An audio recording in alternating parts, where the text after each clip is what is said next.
Bonjour à toutes et à tous, très content de vous retrouver pour une nouvelle émission du journal du e-commerce. Toujours notre même mission, notre même objectif, décrypter, commenter et analyser les actualités e-commerce. Et pour ça, comme chaque semaine, je suis avec Nicolas. Comment ça va, Nicolas? Est-ce que tu es en forme pour ce nouveau JDE?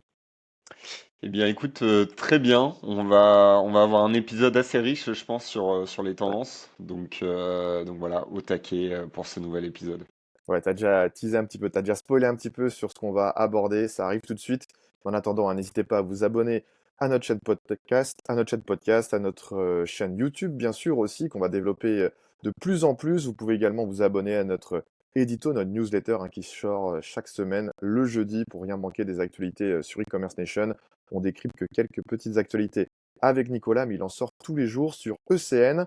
Avant qu'on débute, justement, avec Nicolas, un grand merci à notre nouveau partenaire, SendCloud, qui accompagne le développement de cette émission en sponsorisant cet épisode. On vous parle un petit peu plus de SendCloud en fin d'émission en revenant sur le support automation, qui est une nouveauté sur le marché suite à l'acquisition de la société Lox en 2025, il y a quelques mois. Mais voilà, ça, on revient sur SendCloud après notre revue d'actualité. Et comme tu le disais, Nicolas, ce que je te propose, c'est qu'on parle d'un article qu'on a sorti sur ECN, mais qui englobe plein d'actualités, tu vas voir, plein de tendances, puisque c'est les tendances e-commerce 2026. Il y en a 12 au total. On va parler d'IA, on va parler de paiement, on va parler de logistique. C'est ce que je te propose ce matin. Est-ce que tu es prêt pour démarrer? Ouais, totalement. Allez, donc les 12 mutations, hein, si on peut le dire ainsi, stratégiques à anticiper pour 2026, c'est parti. Voilà, le marché mondial, hein, il devrait atteindre 6 800 milliards de dollars, rien que ça. Voilà, des vrais sujets sur les tendances. Il y a des tendances consommateurs, il y a des tendances technologiques, parfois un petit peu des deux. Il y a aussi des tendances sur lesquelles on est déjà venu avec Nicolas sur les précédents JDE, notamment le cross-border. Je spoil à mon tour. On va revenir sur tout ça. Mais évidemment, la première grande tendance, la première grande idée, hein, c'est l'IA. Et ça regroupe plusieurs sous-tendances. Déjà, il y a le commerce argentique. On en entend parler depuis pas mal de mois, mais là, c'est vraiment au centre des tendances. Est-ce que tu peux revenir sur ce commerce argentique, Nicolas?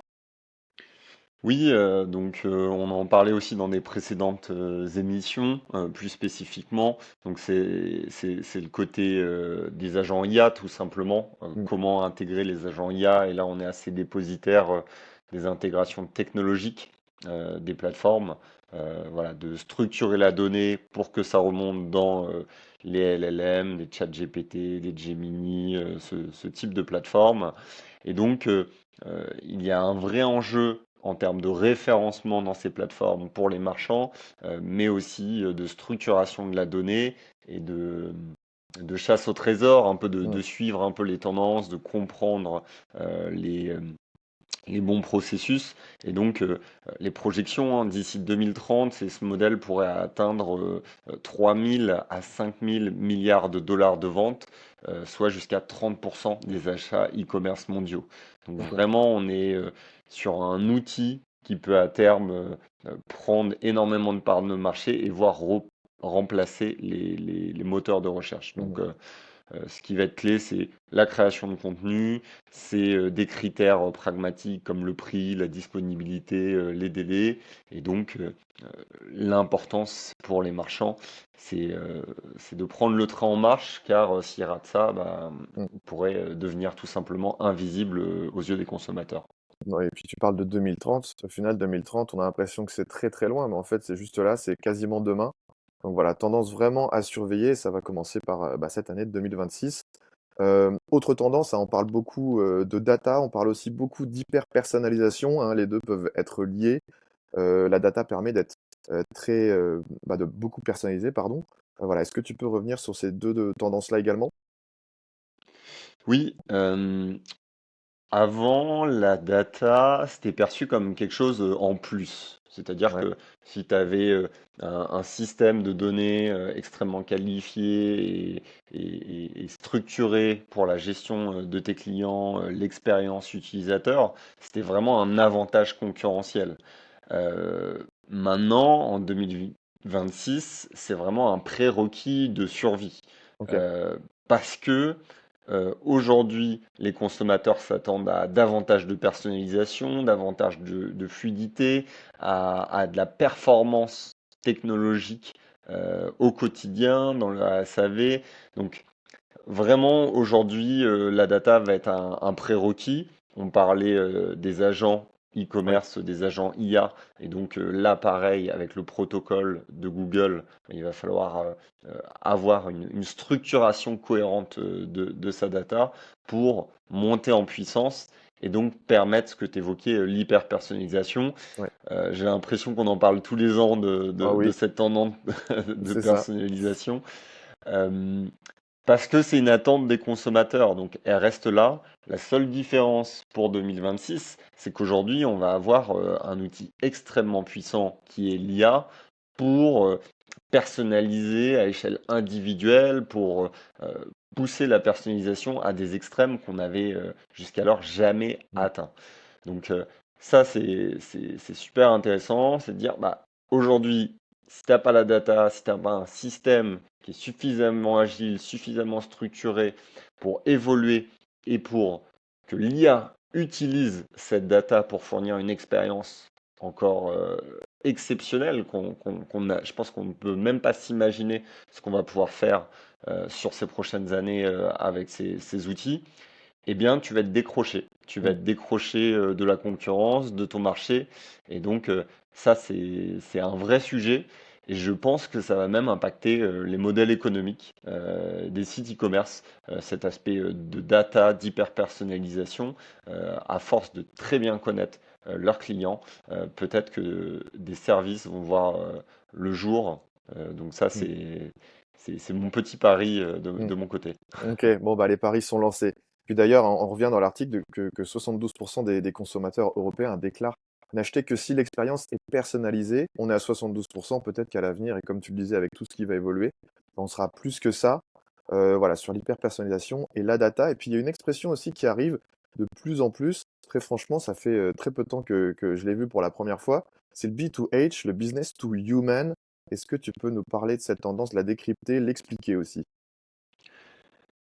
Oui, alors c'est un peu un terme marketing, hein. Ouais, Quand c'est un peu on dit marketing. business to human, Ça existait déjà avant, mais voilà, au moins on met un terme dessus. moi ça me fait un peu sourire, mais je comprends le concept de remettre un peu l'humain au centre du processus. Donc là, c'est bien sûr l'automatisation progresse, mais le besoin de relations humaines aussi. Ok. Donc je pense, on l'avait déjà évoqué, qu'une tendance, c'est peut-être d'être à contre-courant de l'IA pour avoir ce lien humain plus fort, pour générer de l'émotion, générer de la confiance. Donc voilà, comment je vais donner de la transparence à mes consommateurs avec une personnalisation. Et donc, euh, en termes de stats, là, il y a plus de 80% des consommateurs qui déclarent racheter après une expérience émotionnellement positive. Et Ok. donc, euh, c'est de laisser l'IA peut-être gérer le volume, le fonctionnement et réserver de l'humain par touche à certains éléments, à Mm. certaines étapes du processus, que ce soit le conseil, à des moments de litige ou des moments de fidélisation, pour renforcer ce lien-là dans le processus e-commerce. Mm. On reste quand même des humains, donc on a besoin d'émotions, on a besoin de ressentir des choses. Donc c'est aussi pour ça que le B2H est arrivé sur le devant de la scène. On a parlé d'IA, je te propose d'attaquer un autre volet très intéressant et très important et très complet aussi, et très vaste aussi. C'est le paiement, bien sûr. Dans ces tendances, hein, dans ce que nous avons publié, on parle des orchestrations de paiement. Est-ce que tu peux refaire un petit point là-dessus? Oui, aujourd'hui, on a des écosystèmes de paiement qui arrivent à maturité, on va dire. Mm. Aujourd'hui, je crois qu'il y a à peu près 62% des marchands qui travaillent avec plusieurs PSP pour sécuriser leurs flux et améliorer leur taux d'acceptation. Donc ça reflète quand même une très forte maturité en termes de taux. Euh, Beaucoup d'acteurs qui utilisent différents types de plateformes, des places de marché, des agents IA, des revendeurs, euh, voilà, tout type de plateforme. Donc, d'avoir cette capacité d'orchestration avec ce qu'on appelle du smart routing, voilà, de rediriger vers le PSP le plus performant. Ok. Donc, toi, en tant qu'utilisateur, tu vois pas forcément la différence, mais si tu es basé dans tel ou tel pays, que c'est telle ou telle monnaie ou telle ou telle contrainte financière, tu peux avoir ces adaptations euh, via le routing. d'avoir des redirections aussi en cas d'incident, d'avoir voilà, des technologies qui te permettent de pallier à des incidents et proposer des alternatives. Et puis enfin, piloter les coûts, les taux d'acceptation, gérer la fraude, les attaques. Je pense que ça, c'est un vrai sujet. Ouais, Donc aujourd'hui, aujourd'hui, vrai sujet. Les marchands qui ont intégré toutes ces logiques-là, ces stratégies, ont 5,6 fois plus de chances de réduire leur coût de traitement de plus de 5%. Donc ok. aujourd'hui, c'est pas juste un centre de coût, c'est aussi un levier de conversion. Euh, et je pense que c'est d'autant plus un levier de conversion parce qu'aujourd'hui, l'exigence consommateur, euh, encore les précédentes années, on se disait oui, je peux être patient ou autre. Aujourd'hui, on veut quelque chose extrêmement intuitif et avec le moins de friction possible. Mhm. Ok, merci pour tes retours sur le paiement. Comme tu disais, on a l'impression que voilà, c'est toujours à maturité, mais il y a toujours pas mal de choses qui se passent, il y a toujours des attentes qui évoluent aussi. On parle aussi dans les tendances du A2A, donc du account to account, du paiement account to account. On parle d'open banking, de Wero. Est-ce que tu peux nous dégrossir un petit peu cet horizon-là et c'est quoi un petit peu les tendances sur cette année, sur 2026 par rapport à ces sujets-là?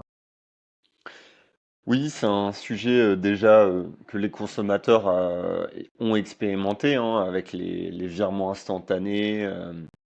On avait déjà cette capacité-là de le faire, que ce soit avec Lydia, ce type de plateforme. Ouais, Euh, et donc, les banques savaient pas forcément quel modèle économique mettre autour de ça. Donc, je pense qu'elle a freiné un petit peu le développement de tout ça. Et là, ça s'est accéléré. Ils ont structuré Wero pour pouvoir répondre à ces besoins-là. Donc, en tant que consommateur, il y a cette possibilité de se faire un virement entre nous, Charles. Je pourrais ouais. t'envoyer un virement, un Allons-y, virement de manière instantanée. allons-y. Euh, je le ferai après le podcast, du coup. Allez, ok, je note. Et du coup, bah là, Wero va proposer, quoi, propose déjà, puisque je crois que c'est Leclerc qui l'a intégré, mais sur les sites e-commerce, de pouvoir payer via virement instantané. Ouais. Donc voilà, ce qu'on appelle du A2A, vraiment d'avoir cette fluidité de paiement. Donc ça permet d'améliorer les taux d'acceptation. Si tu achètes un produit cher sur Internet, si tu as le plafond de ta carte, des vérifications un petit peu plus lourdes, et ben là, avec Wero et cet aspect d'open banking, et ben, il y a cette facilité de se connecter d'un compte à un autre. Ouais, et puis, au final, c'est aussi déjà très bien accepté par, les consommateurs, hein, nous les premiers, comme tu le disais, ou dans notre cercle familial ou d'amis et cetera. On disait toujours avant: «Voilà, je te fais un Lydia», maintenant je te fais un Wero. Voilà, c'est devenu facile, c'est devenu normal, donc voilà, à surveiller sur 2026 comment ça va prendre côté e-commerce. Et voilà, il y a déjà une certaine maturité, au niveau de cette solution-là. Et puis aussi, on parle, de la disparition du paiement visible. Est-ce que tu peux défricher un petit peu ce terrain-là? Qu'est-ce que ça veut dire tout ça? Oui, en 2026, on ne paye plus, on finalise l'achat. Euh, OK. donc ça devient presque une broutille. Tu as décidé que tu allais acheter, tu vas sur tel produit et soit tu prends paiement plusieurs fois, soit tu payes dans 30 jours. Quoi. Vraiment, aujourd'hui, le paiement est devenu presque secondaire dans le processus. Mais ce qui est une bonne chose, ça veut dire qu'il y a il y a de très faibles frictions, on va dire, sur cette étape-là, beaucoup de possibilités de paiement. Ça reste une cause d'abandon Bien s'il sûr. n'est pas bien fait, le check-out, 58% qui est estimé première cause de paiement. Mais voilà, avec des wallets, avec la biométrie, pardon, le paiement à un clic, ça devient vraiment de la norme. Donc, on se pose même plus de questions, c'est Mmh. sécurisé. Et donc, ça génère bah, des hausses tout simplement de panier moyen, hein, supérieur à 30%, grâce à cette fluidité et dans des environnements omnicanaux. En 2026, on ne paye plus, on finalise l'achat. Si on doit résumer, cette tendance-là en une phrase, ce sera celle-ci. Et puis du coup, si je peux, dégrossir un petit peu ce que tu disais, c'est qu'aujourd'hui, un e-commerçant qui a pas une expérience de paiement fluide avec tout ce qui existe, c'est pas normal, quoi. Il se tire lui-même une balle dans le pied, c'est ça? Oui, alors c'est jamais aussi simple que ça. J'exagère évidemment, mais en gros. C'est jamais aussi simple que ça, mais oui, aujourd'hui, il y a des technologies qui sont à disposition. Ce qu'il faut toujours, c'est de bien comprendre son audience, la typologie de produits, mais ça peut être un axe vraiment de différenciation pour votre conversion. Donc, quelque chose à rechallenger, je pense, sur cette année 2026. Très bien, je te propose de fermer cette brique paiement. On en ouvre une nouvelle, c'est la logistique, car il y a aussi pas mal de tendances à ce sujet. On a justement fait un JDE sur le cross-border, on va en parler tout de suite. Il y a 2 semaines de cela, hein, si je me souviens bien, ça passe vite. Justement, on avait parlé de l'évolution du cross-border avec un bilan cross-border. Voilà, comment est-ce que tu vois les choses sur le cross-border sur cette année 2026? C'est quoi cette tendance? C'est quoi les tendances sur cette tendance? Voilà, qu'est-ce que tu peux nous dire sur le cross-border? Oui, alors on avait évoqué beaucoup de choses, hein, avec Ouais. l'Asie qui envoyait énormément de petits colis, notamment en Europe, quoi. Voilà, il y avait une maturité du cross-border, mais aussi une hégémonie de la Chine dans ces transactions-là. On voit que ça continue d'évoluer et donc d'ici 2032, ce qui est estimé, c'est 320 000 milliards de dollars. Oh, Voilà, ça pourrait ça atteindre. ça fait beaucoup de zéros. Donc voilà, c'est vraiment un très gros potentiel, mais pondéré encore une fois par la Chine qui produit énormément. Donc euh, c'est un gros marché, mais il faut voir quels sont les flux derrière, pour quel pays Mmh. et quelle est la relation achat-vendeur par rapport à ça. Ouais. Donc euh, cet aspect de cross-border arrivé à maturité, notamment sur la partie gestion de TVA, gestion des taxes locales. Mmh. Beaucoup d'outils technologiques sont arrivés là-dessus, la conformité réglementaire, la gestion de la fraude et des paiements locaux. Voilà, je pense que aujourd'hui, il y a énormément de technologies qui permettent d'appréhender tout ça pour rendre ça extrêmement intuitif. Donc ça, c'est ce qui est extrêmement positif dans le cross-border. Donc une tendance qui va se développer, des places de marché peut-être à considérer pour son site e-commerce, mais aussi des agents IA et du social commerce pour pas mal de plateformes. Ouais, affaire à suivre, un sujet à suivre, mais il y a déjà pas mal de choses qui ont été faites, comme tu le disais. Donc, ça va être intéressant de voir comment ça va évoluer sur 2026. Et au niveau de la logistique e-commerce, c'est quoi un petit peu tes autres points par rapport à cette tendance? On parle d'automatisation, d'hyperlocalisation aussi. Peut-être que comme pour le paiement, au final, le paiement, tu disais, c'est devenu un facteur de différenciation. La logistique peut aussi entrer dans cette case-là, non?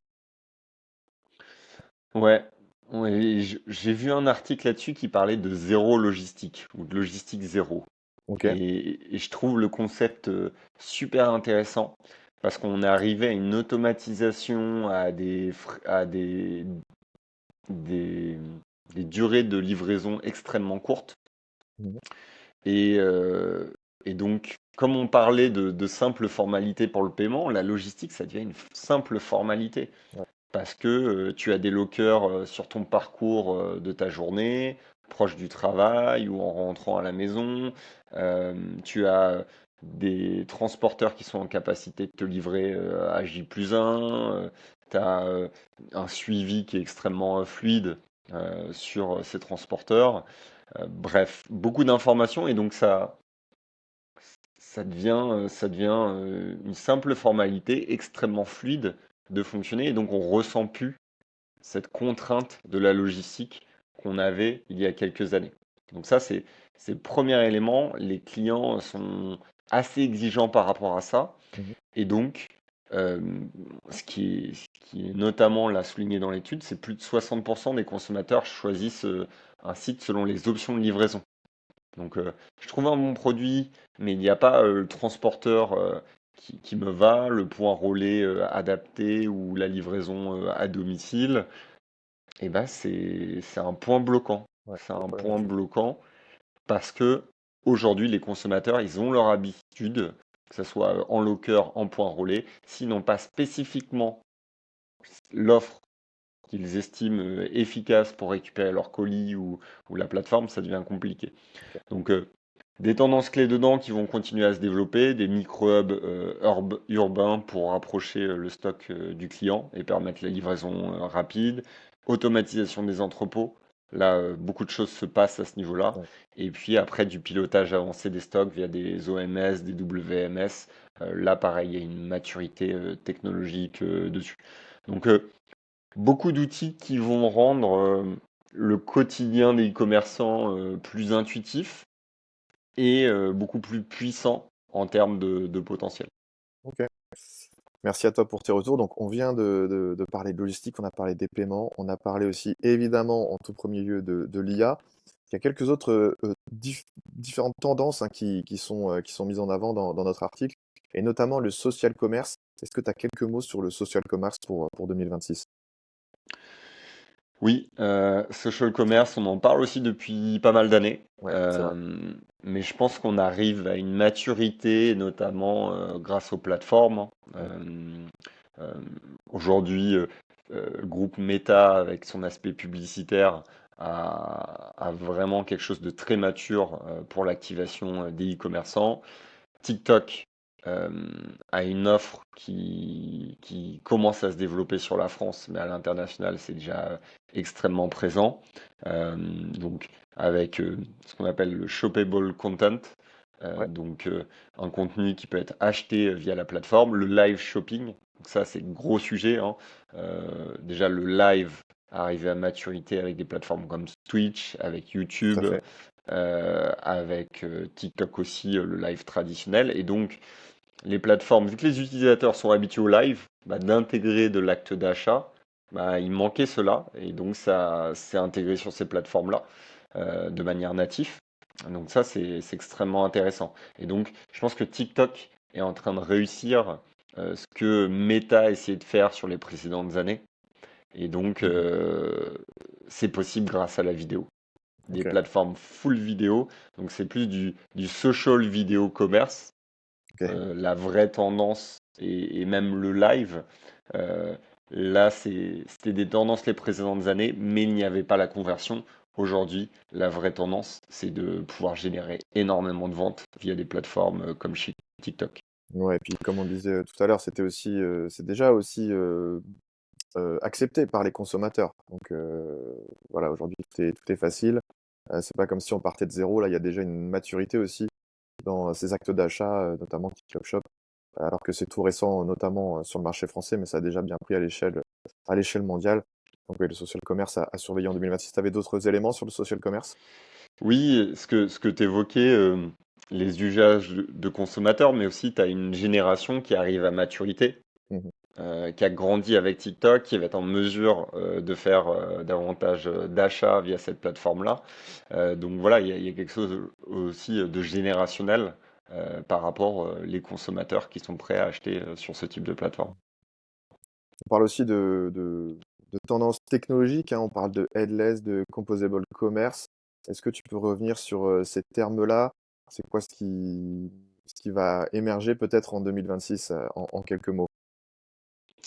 Oui, alors l'aspect headless, ça veut dire cette capacité d'avoir des couches, d'avoir du commerce composable, on dit, pour agréger des nouvelles fonctionnalités. Mhm. Euh, Avant, ben, on a des plateformes qui sont assez statiques, on va dire, euh, avec le back-office et le front-office, qui fait un seul bloc, on va dire. Et donc là, il y a vraiment une séparation du back-office, du front-office, la capacité d'ajouter des nouvelles fonctionnalités sans impacter le reste du site. Donc là, on va continuer dans cette dynamique-là pour avoir une agilité au niveau de l'IA, pour avoir une interface extrêmement évolutive, une personnalisation davantage poussée, et puis d'intégrer des nouveaux canaux, hein, le social, la voix, l'IA. Donc ça, c'est vraiment une agilité technique qui permet de façonner des nouvelles plateformes. Donc ça va devenir une norme sur les prochaines années, notamment sur la partie omnicanal. Très bien, il y a un dernier sujet qui est évoqué. Alors j'ai l'impression que pareil, on en parle depuis pas mal d'années, mais qu'on le voit un petit peu moins sur le devant de la scène ces derniers temps. Et pourtant, c'est central, c'est la durabilité, hein. Tout ce qui est e-commerce, tout ce qui est green IT. À quoi s'attendre en 2026 sur ces sujets-là? Bon, la durabilité, bien sûr, ça reste un sujet prépondérant, un sujet super important. Est-ce qu'on l'a pas un petit peu mis de côté alors qu'il est toujours normalement sur le devant de la scène? C'est quoi tes retours là-dessus? Oui, alors ça reste un critère pour les consommateurs, c'est un critère de choix, hein. Donc euh, aujourd'hui, quand on parle du re-commerce aussi, Ouais, de l'achat de reconditionné, tout simplement. ouais, seconde main. Euh, En France, on a aussi l'indice de durabilité. Donc aujourd'hui, les consommateurs sont à la recherche de produits durables, de sites qui ont certaines valeurs et certains positionnements. Donc côté consommateur, ça reste une tendance de fond qui Mhm. s'accentue et donc ça, les marques se doivent d'être à l'écoute. Donc voilà, vrai sujet, notamment avec les briques d'intelligence artificielle. On sait que ça consomme énormément d'énergie sur des serveurs, et donc il faut faire face à cette énergie-là et aussi bah, voilà, renseigner ses utilisateurs de l'impact environnemental que les plateformes ont. Donc c'est quelque chose qui va continuer de durer dans le temps, cette vision-là, parce que les consommateurs en font un critère décisif. Yes, et puis du coup, c'est pareil, voilà, c'est le côté Green IT aussi, au niveau des émissions de CO2, etc. Je pense qu'il y aura pas mal aussi, sûrement, de bilans qui sortiront sur cette année 2026 pour y voir un petit peu plus clair sur ces sujets-là. Voilà, on ne manquera pas l'occasion de revenir dessus. On a évoqué 12 mutations, peut-être qui vont arriver sur 2026, en tout cas 12 tendances hein, qu'on a regroupées avec l'IA, le paiement et la logistique notamment. Je vais te demander quelque chose de compliqué puisqu'on a évoqué plein de sujets, mais si tu avais un mot de la fin pour résumer tout ça et voilà, conclure cette actualité sur les 12 tendances de 2026. Pas facile. Ouais, il y a un mot peut-être que j'ai répété plusieurs fois, c'était l'agilité. Mm. L'agilité, la simplicité, revenir là où sont présents vos clients. Vraiment de comprendre le parcours utilisateur, pour moi, ça va être la clé. Ok. Est-ce qu'ils utilisent davantage TikTok? Est-ce qu'ils utilisent davantage les agents IA? Je pense que la réponse, elle est très spécifique à chaque secteur. Et donc, il faut pouvoir constater comment les usages d'utilisateurs vont évoluer sur ce début d'année. Et donc, voilà, ça, c'est mon conseil, faire preuve d'agilité pour répondre à ce besoin et avoir une structure ordonnée, que ce soit sur le plan data, sur l'accompagnement client. Je pense que l'enjeu de la fidélisation sera la meilleure des stratégies pour faire face à tous ces chamboulements technologiques. Voilà, capacité à connaître ses clients et à fidéliser sera un élément pour faire cette transition vers les nouveaux enjeux e-commerce 2026 et 2027. Très bien, bah merci Nicolas pour tes retours sur les 12 tendances hein, sur le e-commerce 2026. Évidemment, on vous met le lien en description de notre article qui décrypte tout ça. Je te propose maintenant de parler un petit peu de notre partenaire SendCloud qui sponsorise cet épisode et de leur support Automation. Alors ce support, hein, il centralise toutes les communications avec les transporteurs et les problèmes de livraison en un seul endroit. C'est ça, c'est pas magnifique. Il permet plein d'autres choses, hein. Il automatise le traitement des réclamations dans un premier temps. Il offre aussi une visibilité en temps réel sur les problèmes liés aux transporteurs, hein, l'état des réclamations et les remboursements, etc. Il fournit aussi des flux de travail structurés pour les équipes d'assistance, de service client et de logistique. Voilà, en gros, c'est la seule solution qui centralise l'assistance multitransporteur, qui automatise les réclamations et qui offre un suivi en temps réel et une visibilité sur les remboursements, le tout sur une seule plateforme. On vous met le lien aussi qui va bien sur ce support automation de SendCloud. N'hésitez pas à vous renseigner, aussi à prendre contact avec eux si vous avez la moindre question. Ils seront là pour y répondre. Peut-être, Nicolas, avant qu'on se quitte, un petit mot sur SendCloud aussi, un partenaire historique d'e-commerce nation qui sponsorise ce JDE. Oui, un partenaire historique avec qui on partage pas mal de valeurs depuis 8-9 ans, je crois. Ouais, ouais. C'est un partenaire de longue date où généralement on a des contenus très pertinents pour accompagner les e-commerçants, une plateforme extrêmement intuitive, voilà, pour se rendre compte des coûts sur la partie livraison, sur la gestion de vos commandes. Donc vraiment ça vaut le coup d'œil de découvrir la plateforme parce que c'est une plateforme qui a évolué énormément sur ces dernières années et avec une équipe géniale, hein, tout simplement. Nous, Tout à fait. ça fait plusieurs années qu'on collabore et qu'on apprécie leur vision et leur ADN. Donc c'est avec grand plaisir que nous collaborons sur ce podcast ensemble. Une nouvelle fois, merci à SoundCloud de sponsoriser ce JDE. Merci à toi, Nicolas, pour ce décryptage des 12 tendances e-commerce à suivre sur 2026. N'hésitez pas, à vous qui nous suivez, merci déjà de votre écoute, à vous abonner à notre chaîne podcast, à notre chaîne YouTube. Vous pouvez aussi suivre notre édito, notre newsletter qui sort chaque semaine sur e-commerce nation. Tout ça se passe sur notre site, des actualités e-commerce et retail qui sortent chaque jour sur notre média. Bah, écoutez, merci à toutes et à tous d'avoir suivi cette édition du Journal du e-commerce. Nicolas, on se donne rendez-vous la semaine prochaine, hein. Tu seras là sans faute. Avec plaisir. Ça marche, bah voilà, partagez-nous vos retours aussi ainsi que vos actualités. Et puis sinon, avec Nicolas, on vous donne rendez-vous dès la semaine prochaine pour un nouvel épisode. Salut.